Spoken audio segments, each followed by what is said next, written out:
Bismillahirrahmanirrahim. Assalamualaikum warahmatullahi wabarakatuh. Selamat pagi anak-anak. Apa kabar kalian? Mudah-mudahan masih dalam keadaan sehat walafiat dan tetap semangat belajar di rumah. Oke, untuk pertemuan yang sebelumnya saya sudah meminta kalian untuk mengerjakan soal ulangan harian 1 ya. Dan sesuai dengan janji saya, untuk hari ini kita akan membahas yang sudah kalian rangkum juga minggu lalu. Jadi minggu lalu kalian sudah mengerjakan soal ulangan harian 1 untuk nilai tugas ya, untuk nilai pengetahuan. Kemudian sudah juga merangkum dari halaman 124 ya di sini. 115 betul. 115 sampai terakhir itu kemarin yang sudah saya berikan tugasnya di grup. Oke, janji saya biasanya setelah kalian merangkum, saya akan memberikan sedikit penjelasan tentang apa yang sudah kalian rangkum. Mudah-mudahan saat kalian merangkum itu kalian juga sambil belajar, sambil membaca. Jadi nggak cuman merangkum saja, menulis dan lain sebagainya, tapi juga sedikit dipahami. Nah, sekarang saya akan berikan sedikit penjelasan ya, melanjutkan materi kita tentang bab pengolahan bahan pangan setengah jadi yang berasal dari umbi, kacang-kacangan, dan juga serelia menjadi makanan khas setempat. Ya, kemarin kita mulai dari halaman 115, yaitu yang poin D ya, tahapan pengolahan dan contohnya. Kalau saya lihat-lihat dari tahun-tahun sebelumnya atau semester sebelumnya, biasanya semuanya akan ada poin ini ya, tahapan pengolahan dan contohnya. Jadi ini memang dalam prakarya itu, dalam pelajaran prakarya pasti biasanya ada, jika materinya itu tentang pengolahan atau pembuatan hasil karya gitu ya. Nah, sebenarnya ini selalu ada dan seharusnya kalian itu selalu ingat gitu, karena ini hanya ada 4 poin. Nah, ini ya 4 poin ya. Kita bahas dulu sedikit. Di sini ada pernyataan, ingatkah kamu apa saja tahapan pengolahan? Nah, ini kata kuncinya ada pada kata tahap pengolahan ya. Kalau yang namanya tahap pengolahan berarti ada prosesnya. Nah, di sini mengolah bahan pangan bergantung pada tujuan, metode, kebutuhan, dan kegunaan yang kita inginkan. Dalam mengolah bahan pangan, kita perlu membiasakan dan dengan merencanakan. Nah, ini ya, ini juga kata kunci kedua. Ini kemudian ini tadi, merencanakan atau merancang proses pembuatannya agar memiliki nilai kebermanfaatan sehingga dapat dipertanggungjawabkan secara ekonomi dan kebutuhan. Ya, ini sih memang karena kita belajarnya itu teori, jadi ini tetap harus ada. Tapi kalau misalnya nanti ketika praktek beneran gitu ya, ketika kamu memang mau membuat sesuatu, ya nggak perlu seperti ini. Cuman ada beberapa orang yang kadang suka merencanakan dulu. Saya mau bikin apa nih, misalnya mau bikin makanan khas, misalnya onde-onde ya, dia akan mencatat kira-kira kebutuhannya apa saja, kemudian misalnya harganya berapa dan lain sebagainya gitu. Nah, kalau di sini teori ini bisa digunakan untuk orang-orang yang sangat teliti dalam pengeluaran, kemudian dalam menakar bahan dan lain sebagainya ya. Nah, setelah itu hal lain yang harus diperhatikan adalah tahapan proses pengolahan. Ini yang selanjutnya, kata kuncinya tahapan proses pengolahan dan membuat suatu olahan pangan agar dapat dihasilkan produk pengolahan yang sesuai dengan kegunaan, enak dalam rasa, tepat dalam pengolahan, memiliki nilai estetis dan menyajikan maupun kemasan dan aman bagi kehidupan manusia. Nah, di sini saya tekankan lagi, waktu kalian itu membahas tentang nilai ekonomis dalam suatu bahan, saya kan pernah tanya waktu belajar kelompok itu ya, waktu kerja kelompok itu, kenapa sih industri kuliner sekarang itu sangat amat jauh berbeda dengan dahulu gitu.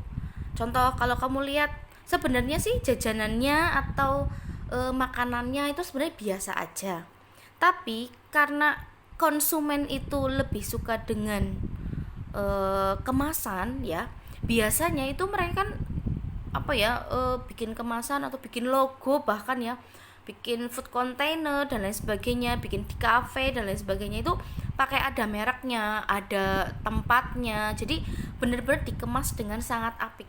Walaupun misalnya kadang-kadang kita nyoba, perasaan biasa ya rasanya, tapi kok menarik ya, kita pengen beli kayak gitu ya. Nah, ini salah satunya. Kalau diterapkan di pengolahan ini, itu kalian nanti misalnya kamu ada punya cita-cita, aku pengen jadi aku pengen terjun di dunia kuliner nih. Nah, ini bisa dipakai gitu. Jadi nanti kita kan di sini akan membahasnya tentang tahap pengolahan dan contohnya. Nah, nanti juga akan ada di bawah, kalau kamu kemarin nyatet ya, itu kan ada yang pengemasan. Nah, itu nanti kita bahas di situ juga ya. Mungkin di sini teorinya masih yang dulu ya. Jadi kalau kamu lihat nanti mungkin ada beberapa penjelasan yang pengemasan itu biasa saja gitu. Tapi karena kita mengikuti zaman modern sekarang ya, kita harus lihat nih pasaran yang ada di sekitar kita bagaimana. Kenapa dunia kuliner saat ini tuh sangat amat maju banget gitu? Karena itu gitu ya. Jadi orang kadang melihat covernya dulu biasanya. Kalau covernya udah menarik, nah mereka akan tertarik mencoba. Apalagi kalau rasanya enak. Nah, di sini kenapa ada tahap pengolahan?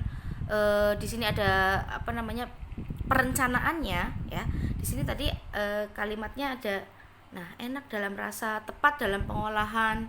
Jadi dalam tahap pengolahan ini diharapkan kamu itu bisa membuat atau memproduksi bahan pangan atau makanan setempat yang sudah bisa dikonsumsi, tapi dengan tepat dalam kegunaan, kemudian enak rasanya, kemudian tepat dalam pengolahannya, kemudian dalam menyajikannya sudah bagus, punya nilai estetis dan aman untuk dikonsumsi orang lain gitu ya. Jadi ini sebenarnya sangat penting gitu untuk kalian, misalnya besok kalau yang pengen punya atau punya cita-cita jadi terjun dalam kuliner begitu ya, bisnis kuliner. Oke, kita langsung aja ya. Di sini ada, nah ini yang perlu kalian ingat. Ada yang pertama pasti perencanaan, yang keduanya itu pelaksanaan atau pembuatannya, yang ketiga itu penyajian, dan yang keempat adalah evaluasi. Ya. Nah, di sini sudah ada penjelasannya juga. Kalau perencanaan itu berarti identifikasi kebutuhannya apa. Nah, itu bisa menganalisis kebutuhan pengolahan pangan berdasarkan kondisi lingkungan, kelas, kelompok, keluarga saat ini. Untuk ide gagasan, perencanaan produk pengolahan pangan. Ide gagasan membuat rencana, merancang suatu pembuatan dan pengolahan pangan sesuai dengan hasil identifikasi kebutuhan. Jadi contoh, mungkin sekarang ini lagi boomingnya itu minuman boba misalnya. Kamu bisa sebenarnya. Jadi kenapa minuman boba saat ini itu sangat amat booming? Karena banyak variasinya, dan orang-orang yang terjun di dunia kuliner itu menurut saya itu mereka punya banyak inovasi gitu. Coba kan biasanya kalau misalnya minuman boba itu kan kita taunya cuman pakai brown sugar gitu ya, gula Jawa itu ya, gula merah itu, pakai susu, esnya yang banyak misalnya, terus ada bobanya gitu. Itu kan udah enak banget sebenarnya. Nah, kalau sekarang ini contoh-contoh yang bisa kalian lihat misalnya Janji Jiwa, kopi Janji Jiwa, atau misalnya kalau nggak varian kopi ya, atau misalnya King Boba atau Si Boba dan lain sebagainya, itu mereka kan punya beberapa variasi yang bisa dipakai gitu loh. Ya, seperti itu. Jadi mereka itu juga punya inovasi. Gimana kalau kita, ini kan lagi booming green tea juga nih, ayo kita bikin minuman yang ada green tea-nya. Nah, pasti orang-orang itu akan itu ada green tea-nya, kita coba, ternyata enak juga ya gitu. Jadi di situ di sini kita bisa ada perencanaan di situ. Gimana kalau kita bikin seperti ini? Karena kebutuhan masyarakat, karena masyarakat sekarang ini lagi suka trennya ini gitu. Itu bisa masuk dalam bagian perencanaan. Di situ ada identifikasi kebutuhan sama ide gagasannya begitu ya. Kemudian yang kedua, pelaksanaan atau pembuatannya. Ya. Ini juga sama ya, hampir sama dengan yang waktu kita bikin bahan lunak itu. Sama, ada perencanaan, kemudian ada identifikasi kebutuhan juga, ide gagasannya, kemudian ada pelaksanaannya. Nah, di sini pelaksanaan atau pembuatan itu mencangkup persiapan bahannya apa, alatnya apa, kemudian proses pembuatannya seperti apa, keselamatan kerja, ya, tips atau triknya apa gitu, biar makanan yang kita buat itu lebih enak, atau misalnya hasil karya yang kita buat lebih bagus seperti itu. Ya, itu dalam pembuatan ini ya, pembuatan atau pelaksanaan. Yang ketiga itu ada penyajian atau pengemasan. Nah, setelah produk atau makanan atau minuman yang kita buat itu sudah selesai, udah jadi, tinggal kita pikirkan juga penyajian atau pengemasannya. Nah, kalau misalnya buat rencana dulu kan kita udah punya rancangan, udah punya kayak rencana nanti gini nih, logonya kayak gini, terus tempatnya kayak gini. Misalnya kalau misalnya kayak saya kan sering lihat juga ya, kayak rice bowl gitu ya, rice bowl, atau misalnya nasi ayam aja lah, yang sederhana lah, yang kita sering lihat nasi ayam itu kan juga kalau kamu lihat beberapa food container atau misalnya beberapa jajanan itu, atau misalnya warung-warung itu kan sekarang udah mulai modern ya, jadi bungkusnya itu udah bukan bungkus zaman dulu kayak daun pisang, kayak kertas minyak, itu kan sekarang udah nggak kayak gitu. Kalau kamu lihat pasti ada yang bentuknya rice bowl, bundar, ada yang bentuknya apalagi kotak ya, seperti itu. Terus udah dipakein kertas minyak di dalamnya, udah jadi satu. Pokoknya sekarang tuh menarik biar apa, konsumen itu tertarik ya. Jadi di sini juga bisa membuat penyajian atau pengemasannya bagaimana nih, wadah penyajiannya, estetikanya gimana, apa ditaruh wortel, apa ditaruh salad, atau ditaruh timun dan lain sebagainya ya. Kemudian kebersihannya, estetika itu keindahan ya. Coba kamu bayangkan misalnya kamu beli nasi ayam nih sama bakulnya diawur-awur, terserah bakule gitu, maksudnya nggak ditata dengan cantik, kan kita makan juga kok kayak gini sih, kayak gitu. Tapi kalau sekarang lihat, banyak sekali inovasi, dibikin rice bowl, di atasnya kasih lauk, kasih salad, kasih selada dan lain sebagainya. Ada lagi yang misalnya nasinya dicetak jadi bentuk hati, apa bentuk bundar, ayamnya di sebelahnya tiduran gitu, terus pakai hiasan-hiasan. Itu kan orang akan lebih tertarik gitu ya. Ya saya sendiri seperti itu soalnya, maksudnya ketika lihat kok bagus ya, kok kayaknya enak ya gitu, dari melihat covernya aja tuh kita udah kepengen, biasanya seperti itu ya kan. Betul ya. Kemudian seperti itu ya, jadi untuk penyajian atau pengemasan juga harus dipikirkan dengan baik. Kemudian yang keempat itu ada evaluasi. Nah, dari evaluasi ini, misalnya kita mau membuat suatu produk baru nih, inovasi baru misalnya chicken geprek pakai mozzarella. Kalau dulu kan belum ada, kalau sekarang kan udah ada ya, dibakar apa diapain gitu, terserah lah gimana. Nah, di sini ada evaluasi. Jadi sebelum kalian nanti misalnya membuat makanan ini kita tes dulu dengan cara perencanaan, pelaksanaan, penyajian, dan evaluasi. Baru ketika kita ini evaluasi, misalnya ini bumbunya kurang garam, ini misalnya kita lebih bagus dikasih ini. Jadi ada evaluasi dari penyajiannya si produk ini gitu, produk makanan ini atau makanan ini gitu.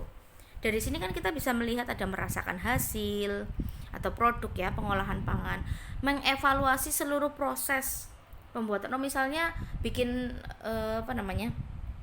bikin ayam misalnya, biar lebih efisien, biar lebih cepat, waktunya gimana caranya, misalnya seperti itu ya. Jadi evaluasi ini juga sangat penting. Ini malah bagian paling penting sebelum kita membuat produk ini benar-benar enak gitu loh ya. Jadi kenapa harus ada perencanaan, pelaksanaan, penyajian, dan evaluasi ini, biar kalian juga mendapatkan hasil yang sangat memuaskan begitu. Jadi kalian ingat-ingat terus apa tahapan pengolahan. Nah, ini ada 4, perencanaan tadi ya, perencanaan, pelaksanaan, penyajian, dan evaluasi. Isinya seperti itu, begitu ya. Oke, kita lanjutkan lagi.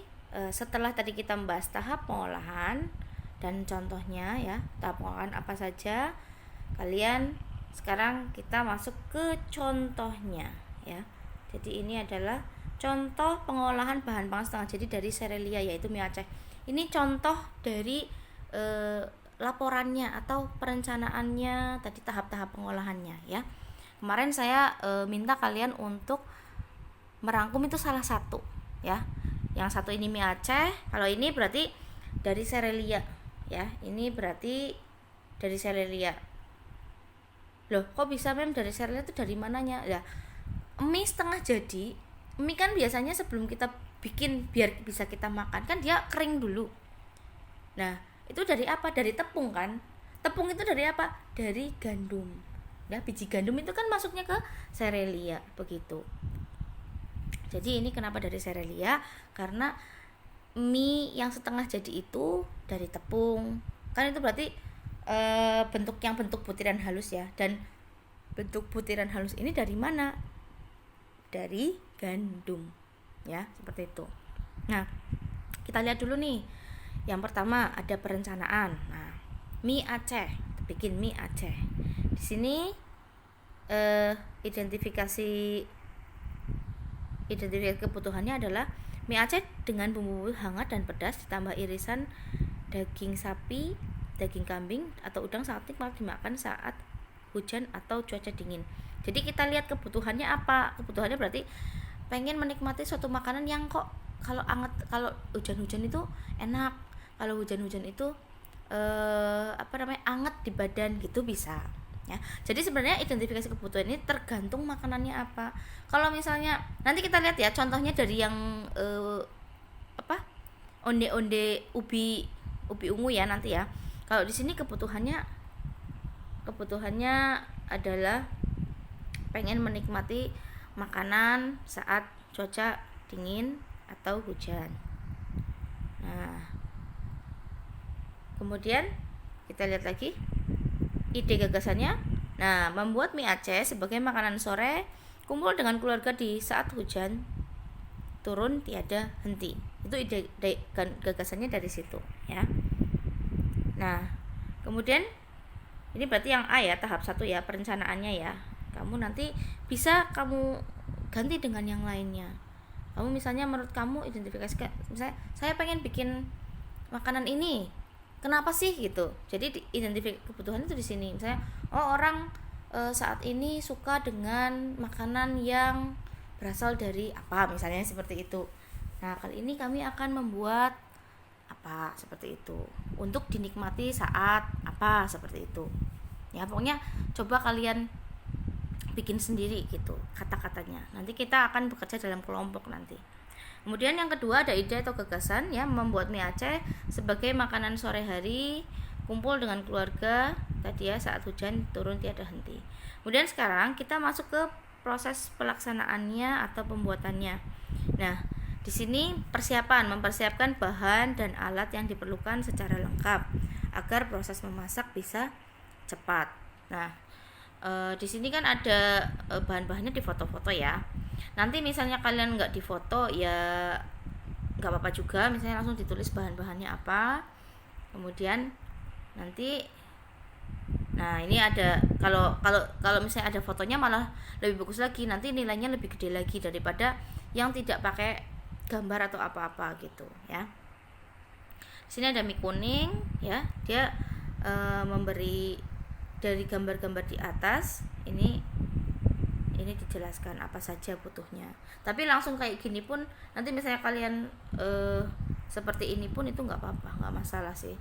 Yang penting ada laporan ininya, bahan-bahannya. Oke. Kemudian ini bumbunya apa saja. Nah, seperti ini. Kalau ini sih karena mie Aceh itu cukup complicated ya, atau cukup bahannya itu cukup banyak gitu, jadinya ini banyak. Tapi nanti kalau kalian, saya minta misalnya kalian praktek nanti yang ini aja lah, yang sederhana saja, tidak harus seperti ini ya. Nanti saya akan masuk ke grup masing-masing, kemudian saya tanyakan adakah kesulitan dan lain sebagainya gitu. Misalnya Bu, boleh nggak sih cari resepnya di internet? Boleh, nggak apa-apa, asal nanti ketika praktek itu beneran jadi seperti itu gitu. Nanti kalau bisa ada ada buktinya kalian lagi bikin gitu. Kemudian penyajiannya bagaimana, seperti itu. Nah ini kan terlalu banyaknya, ada bahan pelengkap dan lain sebagainya. Ini karena yang paling bagus ya seperti ini gitu. Kemudian alat dan bahan. Alat dan bahan bisa di foto-foto juga atau langsung di langsung seperti ini juga nggak apa-apa. Langsung ditulis aja gitu. Nah ini proses pembuatan. Ini juga yang diulek dulu apa gitu. Pas kalau bisa sih waktu itu difoto kayak gitu, difoto proses pembuatannya, terus ada penjelasan juga, seperti ini gambarnya apa, terus ini apa gitu. Pokoknya kayak bikin resep gitu. Nah ini kan terlalu complicated ya, terlalu susah kayak gitu. Nah pokoknya intinya kayak resep lah, tapi ini cuma ditambahin tadi ada ide atau gagasan sama identifikasi kebutuhan, kemudian tambah lagi nih penyajian dan pengemasannya. Nanti kalau udah selesai kamu foto hasil akhirnya, boleh kamu foto sama dirimu sendiri boleh, atau gambar makanannya saja ya boleh, tapi saya mohon ini hasilnya yang jujur ya, jangan sampai ini ngambilnya dari internet gitu ya, seperti itu. Nanti saya minta sih kalau bisa kalian ada praktek membuatnya beneran gitu, jadi bukan cuman ambil gambar dari internet seperti itu. Nah di sini poin C itu penyajian atau pengemasan mie Aceh disajikan di piring dengan dilengkapi. Ini juga bisa kamu uraikan, kamu gambarkan. Ini misalnya kamu mau bikin mie goreng biasa gitu ya, mie goreng biasa kami sajikan di atas piring dengan bahan pelengkap apa kayak gitu boleh ya. Terus misalnya kalian bisa juga ketika udah merasakan, kamu gambarkan juga rasanya, itu nggak apa-apa, rasanya seperti ini, enak, nikmat gitu ya, boleh.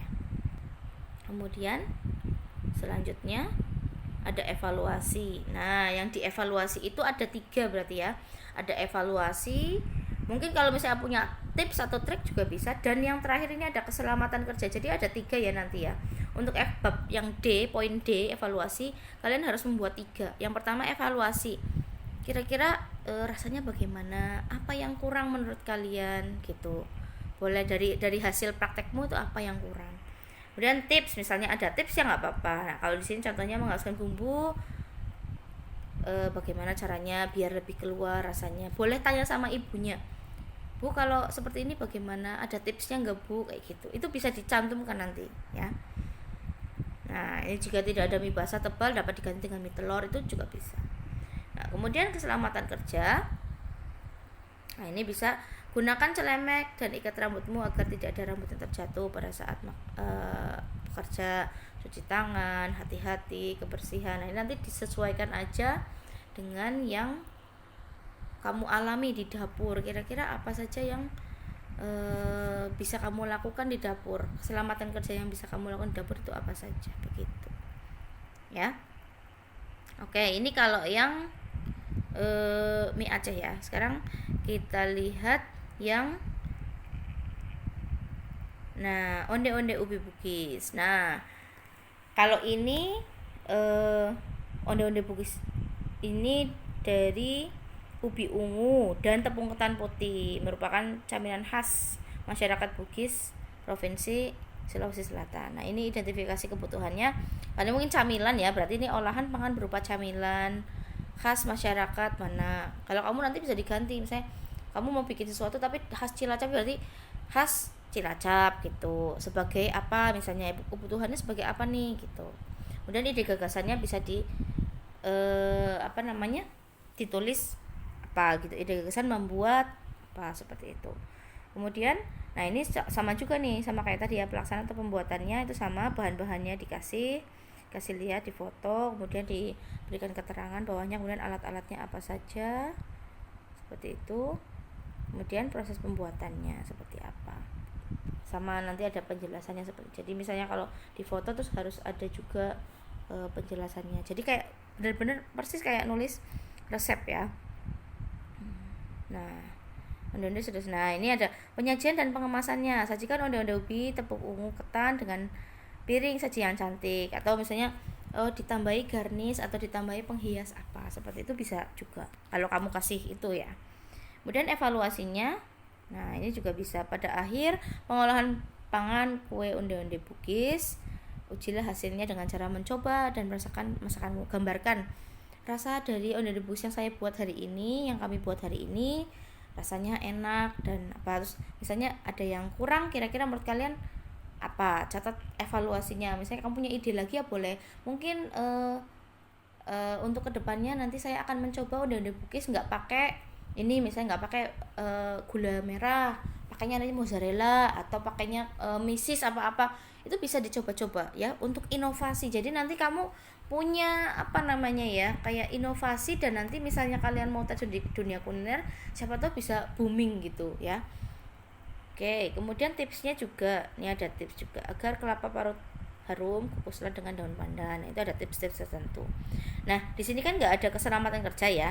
Nah, kalau kalian itu harus ada 3 nanti poinnya. Ya, jadi evaluasi ada di poin evaluasi itu ada evaluasi, ada tips sama keselamatan kerja.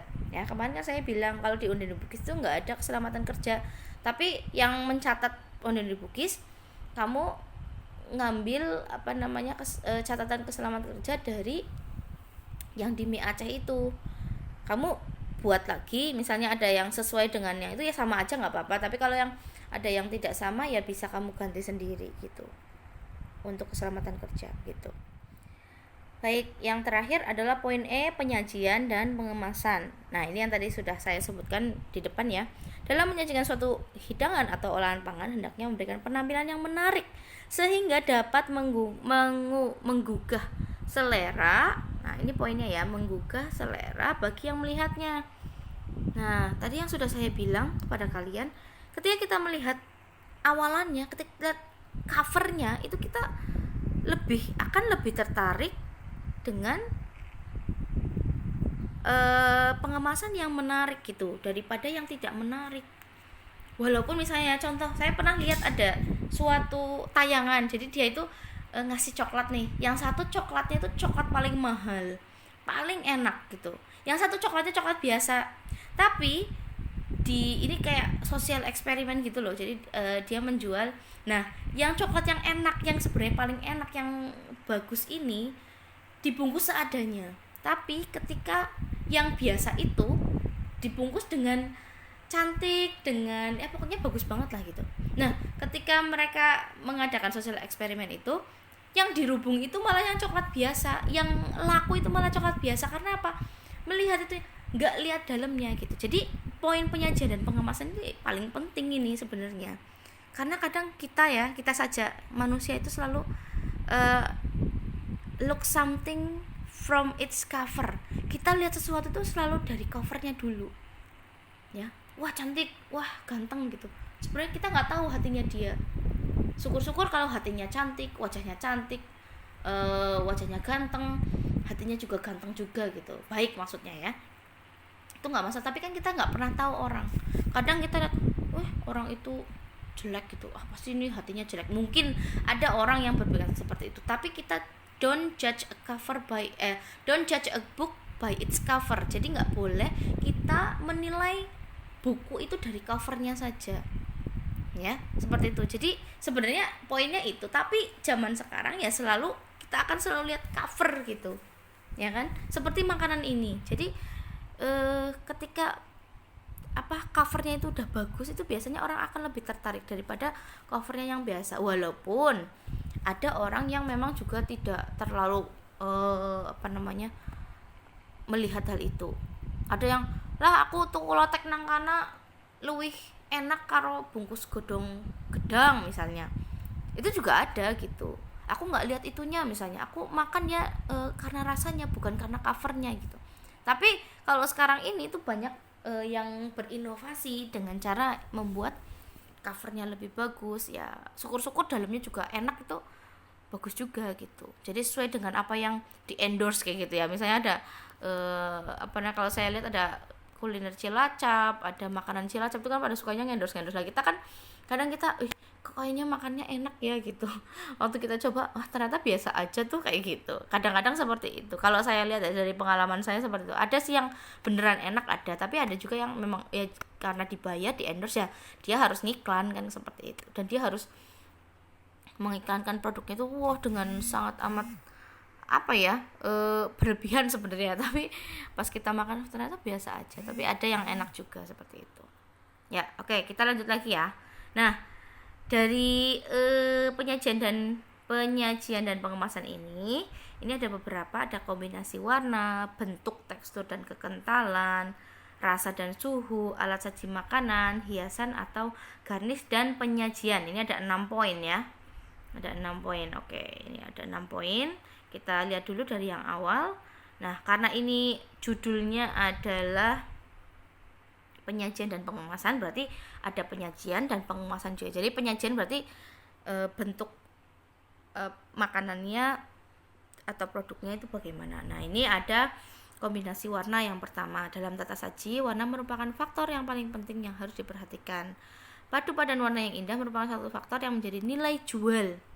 Ini saya saya itu ya garis bawah ini, nilai jual suatu hidangan. Jadi kalau misalnya kalian ini kombinasi warna yang buruk dapat merusak selera makan secara keseluruhan. Dan itu memang udah psikologinya kita ya. Kalau lihat kok cantik banget makanannya. Makanya sekarang ada filter-filter yang yang bikin makanan tuh makin cerah, makin cantik. Jadi kita pas ke situ tuh kok bagus banget ya gambarnya gitu. Pas ke situ tiba-tiba lah perasaan biasa aja gitu. Kan ada banyak seperti itu. Jadi salah satunya juga kombinasi warna juga bagus ya. Itu. Yang kedua, bentuk, tekstur dan kekentalan. Oke, bentuk, tekstur dan kekentalan. Bentuk suatu hidangan dapat diciptakan dari pemotongan bahan pangan. Bahan pangan dapat dipotong dadu, memanjang, dirajang secara kasar atau halus. Bentuk lonjong, bunga, bintang, ya itu juga meningkatkan atau menarik mata. Nah, ini juga salah satu yang harus kalian perhatikan. Dapat meningkatkan selera makan. Nah, bentuk atau tekstur bentuk ini juga sangat amat mempengaruhi faktor kita, keinginan kita ya meningkatkan selera makan kita. Cantik kayak gitu. Kayaknya enak kayaknya kayak gitu. Kemudian demikian halnya dengan tekstur olahan pangan. Penting untuk diperhatikan tekstur olahan pangan dirasakan saat dalam mulut. Ini ada yang teksturnya lunak, kenyal, kasar, kental, halus. Nah, ini saya pernah juga nyoba boba ya. Biasanya saya coba boba yang agak-agak mahalan dikit tuh gitu, agak mahal dan memang bobanya enak, kenyal gitu, nggak ada pengaruh apa-apa gitu. Emang ya pokoknya enak gitu. Nah, suatu hari saya lihat ada satu food container itu boba 10.000. Nah, biasanya kan boba kan 20 ribuan ya ke atas gitu. Coba gitu, siapa tahu ininya sama. Nah, ketika saya makan bobanya itu, udah esnya banyak banget, nggak manis sama sekali. Terus bobanya itu yang nggak ada rasanya gitu loh.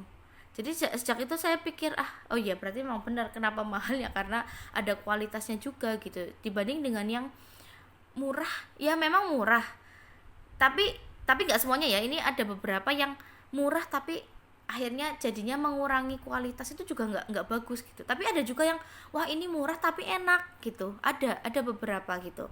Tapi kebanyakan tuh yang saya pernah rasakan tuh kalau udah murah tuh kadang memang mereka mengurangi kualitas gitu, tapi memang terjangkau. Jadi di kantong kita itu udah terjangkau gitu, kita bisa beli gitu ya, walaupun kita makannya kok kayak gini ya kepengen yang enak tapi nyatanya jadi gini. Jadi kadang-kadang kita ya memang kadang-kadang kita harus punya terapan ya rega nggak berupa gitu, tapi tidak semuanya ya ini ya tinggal kita pinter-pinter aja milihnya mana yang murah tapi yang bagus gitu. Nah, ini ya ataukah lunak, kenyal, kasar, kental atau halus, itu teksturnya juga mempengaruhi ya. Kemudian adapun yang dimaksud kekentalan adalah dalam satu paket menu hendaknya misalnya memperhatikan tingkat kekentalan hidangan yang berbeda. Nah, mungkin ini misalnya jangan semua serba berkuah atau serba kering. Nah, ini mungkin kalau misalnya kita ada makanan itu jangan semuanya yang berkuah, mungkin kita ada variasi seperti itu. Oke, kita lanjut lagi ke rasa dan suhu. Dalam suatu penyajian menu, hendaknya kita juga mengkombinasikan rasa-rasa dasar seperti rasa asin, manis, pedas, gurih, pahit, dan asam, maupun rasa yang sangat berbumbu. Suhu dari olahan pangan yang dihidangkan juga perlu diperhatikan. Ada olahan pangan yang enak dihidangkan saat panas, ada juga saat kondisi dingin. Misalnya soto atau sop sebaiknya dihidangkan panas-panas. Kalau dessert atau makanan penutup seperti es krim, puding itu hendaknya disajikan saat dingin. Jadi ini juga berpengaruh juga ya rasa dan suhunya. Kemudian yang keempat, alat saji makanan. Alat saji khas Indonesia sangat banyak. Hal ini sudah kamu pelajari di semester 1. Ada ini mungkin semester 1 dulu kita nggak ngandung ini ya, nggak membahas ini, tapi nggak apa-apa. Alat saji tradisional misalnya dengan wadah rotan. Nah, kalau sekarang kan kita tahu sendiri ya, alat rotan terus dialasi daun pisang, tinggal langsung makan. Ini juga jadi nilai ekonomis nih untuk bisnis kuliner. Jadi ketika kamu jadi bos warung itu pakai itu aja biar efisien, nggak usah mawi nyuci piring gitu. Jadi tinggal buang ininya, terus buang daun pisangnya. Daun pisang itu juga bisa busuk kan, jadi bisa terurai seperti itu. Itu berarti nilai ekonomisnya tinggi banget itu. Cuman kalau zaman sekarang kan kadang susah menemukan daun pisang ya, seperti itu. Kalau sekarang kebanyakan pakai kertas minyak ya, langsung buang. Ya memang sih itu agak untuk lingkungan kita ya lumayan jelek kayak gitu. Tapi kalau misalnya kamu bisa pakai daun pisang, mendingan pakai daun pisang gitu. Itu lebih baik lagi karena itu bisa terurai dan hemat juga. Cuman memang kita harus bekerja keras mencari daun-daun pisang kayak gitu. Kemudian alat saji modern juga dapat berupa piring khusus untuk menu hidangan utama sup maupun piring kecil untuk makanan penutup yang dilengkapi sendok dan garpu yang sesuai. Nah, kadang-kadang kita juga kalau take away atau beli makanan bawa pulang itu kan biasanya ada garpu sama sendoknya dari plastik itu ya. Itu bisa kita pakai lagi gitu. Kemudian hiasan atau garnish. Nah, ini juga merupakan penunjang penampilan pada olahan pangan yang dihidangkan. Hiasan ini dapat memberikan aksen warna, menggugah selera. Nah, contohnya mungkin seperti yang tadi saya udah kasih tahu ya. Misalnya contoh kamu beli rice bowl atau beli nasi ayam gitu ya biasa. Itu pasti ada garnishnya. Jadi tetap itu akan menggugah selera kita gitu. Wah, ini cantik nih gitu. Misalnya wortelnya dibikin bunga atau misalnya timunnya dirajangnya miring-miring, ada seladanya, ada saladnya gitu. Kita kan udah enak banget dan itu bisa dimakan juga dan menggugah selera sekali. Oke, yang terakhir ada penyajian. Nah, dalam menyajikan suatu hidangan pada piring hendaknya memperhatikan semua hal yang ditampilkan seperti yang disebut di atas, yaitu kombinasi warna, bentuk, tekstur, dan kekentalan, rasa dan suhu, serta penggunaan alat saji. Tidak lupa faktor yang sangat penting diperhatikan adalah kebersihan. Nah, ini juga yang nomor 1 ya, kebersihan atau higienitasnya ya. Jadi kita kalau misalnya mau menghidangkan sesuatu ya yang bersih gitu ya, jangan sampai ada yang kotor. Makanya kalau kalian pernah lihat MasterChef itu mereka setelah menghidangkan itu langsung dilapi lagi gitu pinggirannya, nggak boleh ada kayak ceretet-ceretet sedikit kayak gitu atau tetes-tetesan apa, itu nggak boleh gitu. Oke, kemudian suatu hidangan juga dapat disajikan dalam bentuk kemasan. Dalam menyajikan suatu hidangan dengan menggunakan kemasan harus juga memperhatikan penampilan yang telah disebutkan di atas. Nah, kalau ini ada contoh membuat kemasan dengan daun pandan. Nah, ini memang agak repot, tapi ini bagus juga. Ini kan pakainya karena kita kayak adiwiyata, ini juga bisa dipakai. Jadi ini bisa digunakan untuk program adiwiyata kita. Jadi kan dari bahan alami kemudian bisa terurai gitu ya. Ini proses pembuatannya. Kemudian nah ini bisa kalian baca sendiri ya caranya ya. Ini ada siapkan daun pandan, potong, kemudian ini ada contohnya juga, kalian bisa lihat. Nah, kalau ini refleksi dan rangkuman sudah enggak ya? Ya, oke. Berarti ini penjelasan saya untuk yang sudah kemarin kalian rangkum ya. Mudah-mudahan kalian lebih paham lagi. Untuk nanti saya akan berikan juga soal untuk tugas selanjutnya, tugas 1 ya. Kalian baru punya tugasnya baru kemarin ulangan harian 1, kemudian sekarang saya beri tugas 1 gitu. Karena untuk nilai pengetahuan itu harus ada nilai-nilai itu gitu ya.